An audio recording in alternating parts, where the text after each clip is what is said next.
Hello my dear, आज हम पढ़ेंगे molecular orbital diagram for nitrogen या नियॉन, ऑक्सीजन और फ्लोरीन को छोड़कर बाकी सभी डायटोमिक मॉलिक्यूल के लिए।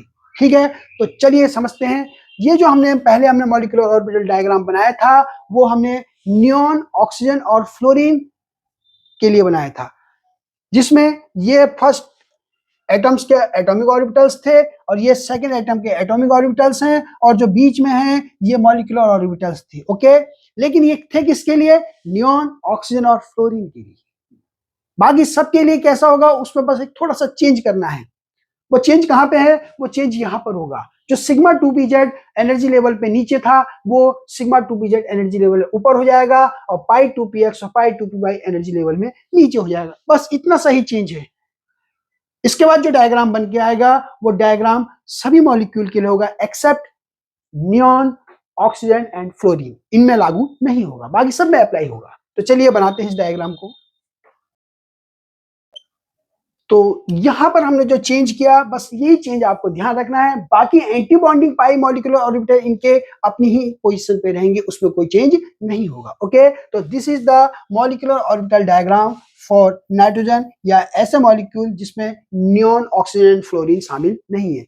ये नाइट्रोजन के लिए अप्लाई हो सकता है। इसे हम फर्स्ट नाइट्रोजन के एटॉमिक ऑर्बिटल्स कह सकते हैं, इसे सेकंड नाइट्रोजन के एटॉमिक ऑर्बिटल कहेंगे, और जो ये बन के आएगा ये N2 के मॉलिक्यूलर ऑर्बिटल्स कहलाएंगे, N2 के। ओके, तो अभी इसका जो शॉर्ट फॉर्म, जब हमको बॉन्ड ऑर्डर निकालना है या बॉन्ड लेंथ के बीच में कंपैरिजन करना है या बॉन्ड एनर्जी के बीच में कंपैरिजन करना है, तब हम इतना बड़ा डायग्राम थोड़ी बनाते रहेंगे, हम इसे शॉर्ट फॉर्म में याद करेंगे। तो अब इसका जो शॉर्ट फॉर्म है ये भी पहले वाले नियॉन, ऑक्सीजन, फ्लोरीन के लिखा हुआ था, अब इसमें भी हम चेंज कर देंगे। देखेंगे यहाँ जो पाई 2px, पाई 2py हमने एनर्जी लेवल में नीचे कर दिया था, और सिग्मा 2pz को एनर्जी लेवल पे ऊपर कर दिया था। तो सिग्मा 2pz अब एनर्जी लेवल पे ऊपर हो जाएगा, पाई 2px और पाई 2py एनर्जी लेवल पे नीचे हो जाएंगे, तो इनकी पोजीशन चेंज हो जाएगी।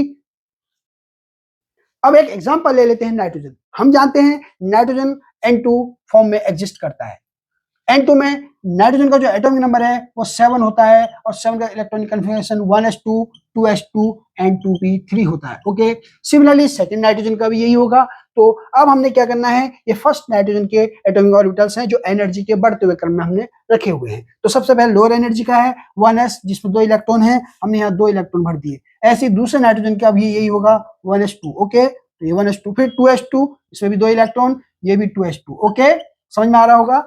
ऐसी 2p3, तो 2p3 है सिंगल सिंगल, हम जानते हैं हुम्स का रूल अप्लाई होगा यहाँ पर। सिमिलरली 2p3 यहाँ भी सिंगली सिंगली ऑक्यूपाइड होंगे क्योंकि हुम्स का रूल अप्लाई हो रहा है। ओके, अब इनके एटॉमिक ऑर्बिटल्स से जो दोनों इलेक्ट्रॉन है वो मॉलिक्यूलर ऑर्बिटल में चले जाएंगे। तो हम जानते हैं 2 and 2 4 इलेक्ट्रॉन है, तो सबसे पहले लोअर एनर्जी का भरा जाएगा, फिर जब फुलफिल हो जाता है तो फिर हायर एनर्जी में जाते हैं। ये किसका रूल था? ये आउ-बाउ का रूल है कि पहले लोअर एनर्जी का भरा जाएगा फिर हायर एनर्जी का। ओके, ऐसे यहाँ पे भी यही होगा, सिमिलरली यहाँ भी। ठीक, अब हमारे पास 3 और 3 6 इलेक्ट्रॉन है 2p3 और 2p3 के अकॉर्डिंग। तो 6 इलेक्ट्रॉन भरने हैं, तो सबसे पहले मैंने कहा था लोअर एनर्जी का एक एक करके भरो, फिर क्योंकि अब यहाँ पास एक्स्ट्रा इलेक्ट्रॉन बचे हुए हैं तो 4 भर दिए हमने। ठीक हो गया।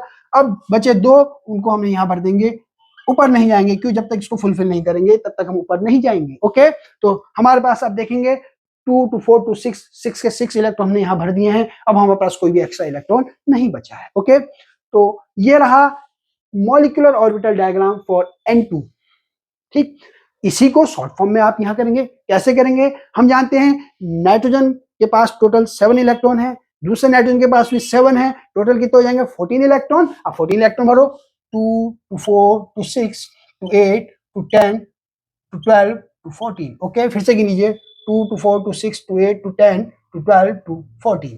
तो सिग्मा 2pz तक सारे के सारे पेयर्ड हैं। ओके, इसे देख के आप ये भी बता सकते हैं कि नाइट्रोजन पैरामैग्नेटिक है या डायमैग्नेटिक। तो आप देखेंगे यहाँ कोई भी अनपेयर्ड इलेक्ट्रॉन नहीं दिखाई दे रहा है, सारे के सारे पेयर्ड हैं। ऐसे यहाँ भी डायग्राम में देख सकते हैं आप, सारे के सारे पेयर्ड हैं। तो सारे के सारे पेयर्ड हैं, ये किसके डायग्राम में देखना है आपने? मॉलिक्यूलर ऑर्बिटल में देखना है आपने। ये जो बीच वाले हैं मॉलिक्यूलर ऑर्बिटल, अगर सिंगली ऑक्यूपाइड दिखता है इलेक्ट्रॉन तब हम कह सकते हैं वो पैरामैग्नेटिक है, और अगर वो पेयर्ड फॉर्म में दिखाई देगा तो डायमैग्नेटिक। तो therefore nitrogen N2 is diamagnetic, या हम कह सकते हैं कि dinitrogen is diamagnetic. It's clear. तो ऐसे आप इसका बॉन्ड ऑर्डर निकाल सकते हैं आप। हम जानते हैं बॉन्ड ऑर्डर का फॉर्मूला क्या होता है, half number of bonding electrons total minus number of anti bonding electron.